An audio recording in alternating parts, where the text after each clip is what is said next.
Hello friends, मैं आपका mentor AK Singh और आज फिर हम अपने EMRS लाइब्रेरी की तैयारी करेंगे। और EMRS लाइब्रेरी में आपको क्या जो रितु मैडम क्वेश्चन करा रही है उन्हें ज़रूर देखना है, क्योंकि उनसे आपको क्या है बहुत सारी प्रैक्टिस होगी और आप कहीं ना कहीं आप उस चीज़ को कर पाओगे। तो आज का टॉपिक क्या है? Library building, interior, exterior, furniture. ये आपके वही एक तरह से ये मान के चलिए बहुत आसान से टॉपिक, बच्चे वाला टॉपिक है। और आपने ये एक तरह से ये मान के चलिए, अगर जब आप कभी घर बनाओगे या फिर कुछ भी बनाओगे, आप क्या करोगे? अपने घर को अपने यानी कि सजाओगे, बिल्कुल सजाओगे। और सजाने वाला यानी कि अगर मैं आपके घर आने लगूँ तो आप क्या के घर पे ऐसा माहौल आप क्रिएट करोगे कि कोई भी आपके घर आए तो आप एक को कहे वाह क्या एक घर बनाया है। तो इस तरह का बनाने के लिए हम क्या करते हैं, इंटीरियर और एक्सटीरियर को लेकर चलते हैं। तो सबसे पहले आती है लाइब्रेरी बिल्डिंग की बात, यानी कि लाइब्रेरी बिल्डिंग, यानी कि सबसे पहले क्या आती है? Library building. सारे एक एक पार्ट आपको मैं समझा देता हूँ, आपको पहले समझने की जरूरत है, लिखने का इतना इंपॉर्टेंट नहीं है, समझ गए तो आप कहीं ना कहीं क्वेश्चन सॉल्व कर पाओगे। देखो, लाइब्रेरी बिल्डिंग में जब भी हम क्या करते हैं, लाइब्रेरी की बिल्डिंग को बनाते हैं तो हम क्या करते हैं, एक तो आपको लाइब्रेरी की बिल्डिंग को वहाँ बनाना चाहिए, यानी कि ये रुकिए एक मिनट, ये आपका पूरा का पूरा शहर है, यानी कि ये आपका पूरा का पूरा शहर है। तो इस शहर में यानी कि हम पूरा गोल मान के चलते हैं, इस शहर में यहाँ पर यानी कि बीचों बीच में यहीं पर क्या है? कॉलेज है, यहीं पर स्टूडेंटों का हब है, यानी कि स्टूडेंट यहाँ पर सबसे ज़्यादा आते हैं। इस कोने में क्या है? इस कोने में है अस्पताल, यानी कि यहाँ पर अस्पताल है। इस कोने में क्या है? इस कोने में एक तरह से ये मान के चलिए, इस कोने में कृषि योग्य कार्य होते हैं। इस कोने में क्या है? यानी इस तरफ क्या है? नॉर्मल जितने भी ट्रैवल करने की चीज जगह है वो यहाँ पर है। इस कोने पे क्या? इस कोने पे क्या है? कुछ नहीं होता। यहाँ पर जितना भी कार्य होता है, यानी कि जितने भी स्टूडेंट आते हैं एक बार ना एक बार उसे यहाँ से गुजरना है। तो ऐसी जगह क्या होता है? लाइब्रेरी की बिल्डिंग ओपन करनी चाहिए। पहली बात, हम ओपन करने से लाइब्रेरी की बिल्डिंग का क्या है, यानी कि लाइब्रेरी की बिल्डिंग ऐसी होनी चाहिए जिसमें क्या हो कि गर्मियों में यानी कि अगर लाइट ना हो तो उससे क्या हो, स्टूडेंट को गर्मी का महसूस ना हो। यानी कि जब लाइब्रेरी की बिल्डिंग को बनाया जाता है वो इस तरह बनाई जानी, यानी पहले क्या है? समय बचाए, यानी लोकेशन ऐसी होनी चाहिए जो जहाँ पर हर व्यक्ति, हर जो है यूज़र आ सके। ठीक है। दूसरी क्या कंडीशन है? दूसरी कंडीशन ये है कि हर व्यक्ति का समय बचे, यानी कि हर पाठक का समय बचे, ऐसी जगह होनी चाहिए लाइब्रेरी। तीसरी चीज़ क्या है? लाइब्रेरी का इंफ्रास्ट्रक्चर इस तरह का होना चाहिए जिसमें क्या है, यूज़र को बैठ के आसानी से ज्ञान प्राप्ति करने में मदद मिले, ना कि ज्ञान प्राप्त करने में उसको बाधा उत्पन्न हो। ऐसी जगह ऐसी होनी चाहिए लाइब्रेरी की बिल्डिंग। फिर क्या होता है? लाइब्रेरी की बिल्डिंग में ये सब चीज़ें ध्यान में रखना चाहिए कि जो किताबें हैं, यानी कि जहाँ पर रीडिंग रूम है और जहाँ पर बुक रूम है, वो सुविधा इस तरह की होनी चाहिए जहाँ पर हमारी किताबें क्या हों, किताबें एक तरह से गले सड़े ना, यानी कि उनमें नमी ना आए।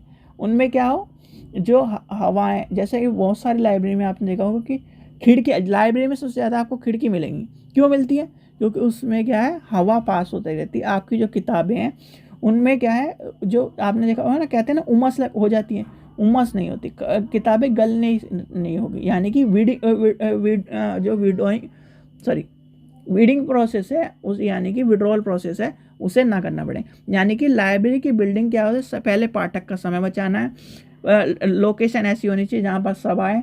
लाइब्रेरी की बिल्डिंग ऐसी होनी चाहिए जिसमें क्या हो, सभी यानी संसाधन सुरक्षित रह सकें।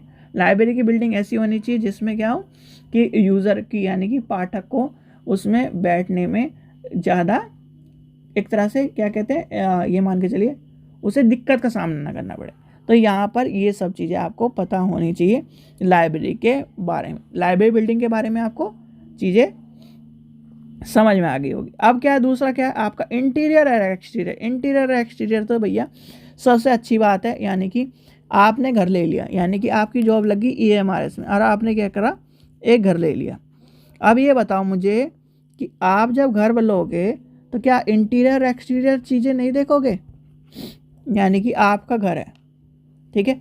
आजकल तो यानी कि जब से या ये मान के चलिए मैक्सिमम मान के चलते हैं हम, पिछले 4-5 साल से आपको बने बनाए घर मिलते हैं, और बने बनाए घरों के आपको यूट्यूब पे उनकी रील्स भी देखने को मिलती है। तो हर व्यक्ति का या फिर हर जो भी आज यानी कि कुछ टाइम में जॉब के पगार एक तरह से कार्य पर है या फिर जॉब करने के में मूड में है या फिर जॉब कर रहा है, तो वो चाहता है कि मेरा घर भी एक अच्छा हो। यानी कि हर व्यक्ति क्या चाहता है, उसकी 3 चीज़ होती हैं, एक घर, एक गाड़ी, एक उसका जो परिवार है वो अच्छा रहे, ठीक है। एक तरह से यही ख्वाहिश होती है। तो ये क्या है, यानी कि इंटीरियर क्या है, इंटीरियर ऐसा होना चाहिए लाइब्रेरी का जिसमें क्या हो, सुव्यवस्थित रूप से सभी संसाधन हो, सुव्यवस्थित रूप से यूज़र की क्या हो, उसकी एंट्री हो सके और एग्जिट हो सके।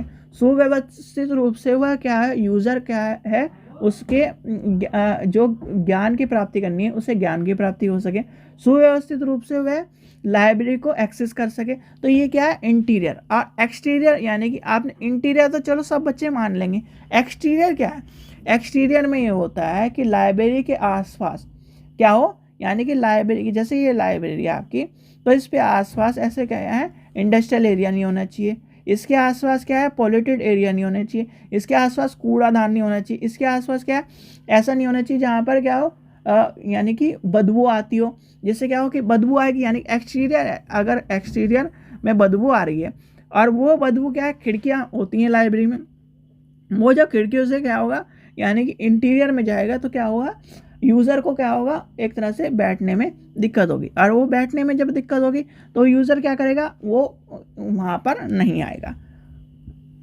यानी कि एक्सटीरियर, और फिर उसमें क्या एक्सटीरियर ऐसा भी होना चाहिए कि कहीं ना कहीं जो यूज़र आ रहा है, यानी कि यूज़र क्या आ रहा है, पैदल आ रहा है, अपनी बाइक से आ रहा है, अपनी साइकिल से आ रहा है, अपने किसी वाहन से आ रहा है, तो उसको खड़े करने की सुविधा होनी चाहिए।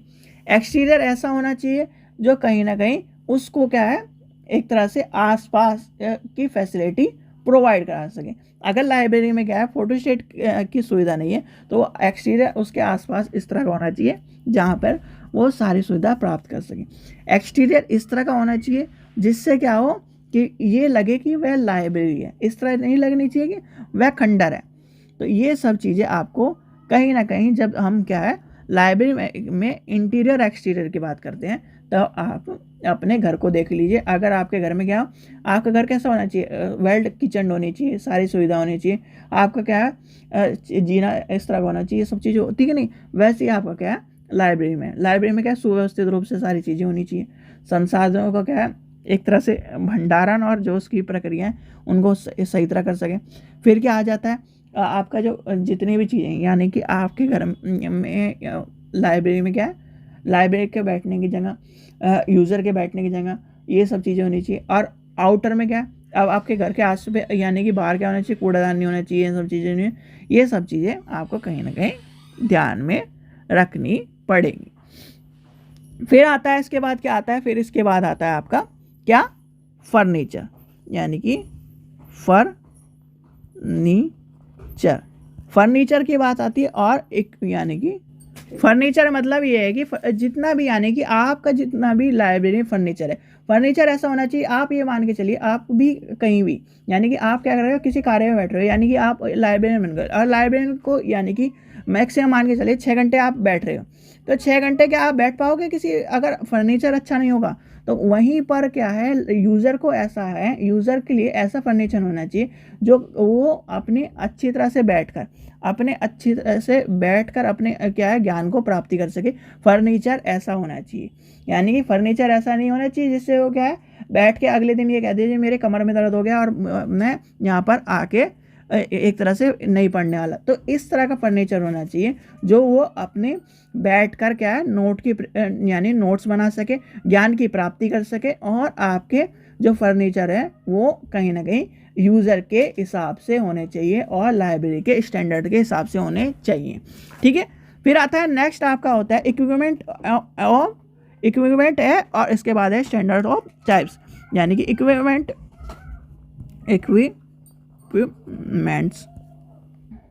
यानी कि जितने भी लाइब्रेरी में क्या है, लाइब्रेरी में इक्विपमेंट है, यानी कि एक तरह से संसाधन है। और लाइब्रेरी में क्या है, लाइब्रेरी में जब हम किसी भी इक्विपमेंट की बात करेंगे तो इक्विपमेंट में आपका क्या है, सारी की सारी चीज़ें, यानी कि एक आपके पेन से लेकर और एक आपकी क्या है पूरी की पूरी अलमारी, यानी कि ये जो चार दीवारी है, यानी कि लाइब्रेरी की चार दीवारी के अंदर कोई भी सामान हो वो सारा का सारा एक तरह से लाइब्रेरी के यूज़ के लिए। और लाइब्रेरी के यूज़ का मतलब ये है कि हर इस चीज़ का हिसाब देना है, हर चीज़ कहीं ना कहीं लाइब्रेरी के यूज़ आती है, और हर चीज़ कहीं ना कहीं एक तरह से आपके लाइब्रेरी के यूज़र के लिए, लाइब्रेरी के ऑपरेटर के लिए, यानी कि लाइब्रेरियन के लिए और लाइब्रेरी के विकास के लिए यूज़ होती है। और वह किसी न किसी कार्य में उसके और किसी न किसी कार्य को चलाने के लिए, यानी कि लाइब्रेरी किसी न किसी कार्य को चलाने के लिए उसके उपयोगी में लाई जाती है। तो उसमें ये आ जाएंगे। ठीक है, फिर आता है आपका यानी कि लास्ट जो पॉइंट आता है आपका स्टैंडर्ड्स एंड टाइप्स, यानी कि स्टैंडर्ड्स एंड टाइप के बारे में आपको कहानी बताने की जरूरत नहीं है। स्टैंडर्ड्स एंड टाइप का सीधे बात ये कह लो कि आप जब भी खाने की बात करते हो तो खाने में आप क्या कहते हो कि मुझे मैकडोनल्ड का बर्गर खाना है, या फिर हल्दीराम के छोले भटूरे खाने हैं, या फिर कहीं ना कहीं इस तरह की बातें करते हो। तो वही आपका क्या है, स्टैंडर्ड है। यानी कि आप क्या कर रहे हो, अगर मैं आपको कहूँ कि यहाँ पे यानी कि रेलवे स्टेशन पे जो छोले भटूरे वाला खड़ा है उसके कहीं ना कहीं हम छोले भटूरे खाते हैं, तो आप क्या कहोगे, नहीं यहाँ पर यानी कि स्टैंडर्ड सही नहीं है। या फिर इस तरह के आप बहुत सारे आपको लोग मिलेंगे कि इस तरह की चीज़ें आपको कहते मिलेंगे। और वहीं पर वो क्या है, वहीं पर आपका कोई आपको मिल जाए, रेस्टोरेंट मिल जाए, अच्छा रेस्टोरेंट मिल जाए, या फिर आपका हल्दीराम हो गया, बीकानेर हो गया, इस तरह की जो चीज़ें हैं रेस्टोरेंट है वो मिल जाए, तो वहाँ पर क्या होगा, वो कहेंगे कि हाँ यहाँ पर खाऊंगा। क्यों खाऊंगा, क्योंकि वहाँ पर क्या है, स्टैंडर्ड मेंटेन है। स्टैंडर्ड मेंटेन का मतलब ये है कि उनका स्टैंडर्ड मेंटेन है कि अगर 1 किलो आटे में यानी कि 200 ग्राम चीज़ें डालनी है तो इतनी ही चीज़ डालेंगी। वैसे नहीं कि जैसे बिना स्टैंडर्ड के आप क्या करते हो, अंदाजे से डालते हो। तो यानी कि स्टैंडर्ड मेंटेन करके और चीज़ों को सुव्यवस्थित रूप से चलाकर हम वो चलते हैं। अब स्टैंडर्ड मेंटेन में क्या है, अब स्टैंडर्ड मेंटेन में क्या है, जब हम लाइब्रेरी में स्टैंडर्ड मेंटेन की बात करते हैं तो लाइब्रेरी में स्टैंडर्ड मेंटेन की बात करने का रीज़न ये है कि जब आप किताबों की बात करोगे तो सबसे पहले क्या होगा, आप कभी भी जब लाइब्रेरी की में क्या करते हैं, हम स्टैंडर्ड मेंटेन की बात करते हैं तो कभी भी रेप्लिका या फिर कॉपी बुक नहीं यूज़ करते। सबसे पहला टर्म, रेप्लिका और कॉपी बुक तब यूज़ होती है जब क्या है, या तो वो बुक एक्सपेंसिव हो, क्या हो, या तो वो बुक एक्सपेंसिव हो, या फिर उसकी क्या है रेयर बुक हो। यानी कि जैसे आपकी मान के चलिए इंडियन कॉन्स्टिट्यूशन की ओरिजिनल कॉपी है, इंडियन कॉन्स्टिट्यूशन है, ओरिजिनल कॉपी है, कहीं ना कहीं रखी है, म्यूजियम में रखी है। ठीक है, अब उसी का क्या है, आपको क्या है उसी का रेप्लिका या फिर एक तरह से कॉपी बुक चाहिए, तो वो क्या है, वो रख सकते हैं हम। नहीं तो स्टैंडर्ड बुक का मतलब ये है कि जैसे मान के चलिए एनसीईआरटी है, एनसीईआरटी क्या है, एनसीईआरटी आपकी स्टैंडर्ड बुक है, यानी कि ऑथराइज सोर्स से एक तरह से स्टैंडर्ड। तो इसी तरह क्या है, यानी कि लाइब्रेरी में हर वह संसाधन स्टैंडर्ड को पूरा करता होगा, यानी कि एक रजिस्टर, एक कैटलॉग, एक अलमारी, और एक जो उसके चेयर है, एक उसके क्या है, जो सारी चीज़ें वो कहीं ना कहीं स्टैंडर्ड को तय करके ही उसमें लाइब्रेरी में लाई गई। यानी टाइप ऑफ स्टैंडर्ड जो है, यानी स्टैंडर्ड के टाइप क्या है, तो वो क्या है, लाइब्रेरी को पूरा करते हो, लाइब्रेरी के नॉर्म्स को पूरा करते हो, लाइब्रेरी कानून को पूरा करते हो, लाइब्रेरी के जो यूज़र है उसके लिए सुविधा हो, लाइब्रेरी के लिए सुविधा हो, और क्या है, लाइब्रेरी के पूर्ण कार्य के लिए उपयोगी हो। तो इसलिए सारे के सारे स्टैंडर्ड तय करे जाते हैं। ठीक है बच्चों, तो ये था आज का टॉपिक। आशा करता हूँ आपको वीडियो पसंद आएगी। वीडियो पसंद आए तो लाइक करें, चैनल को सब्सक्राइब करें, वीडियो भी ज़्यादा से शेयर करें। Thank you.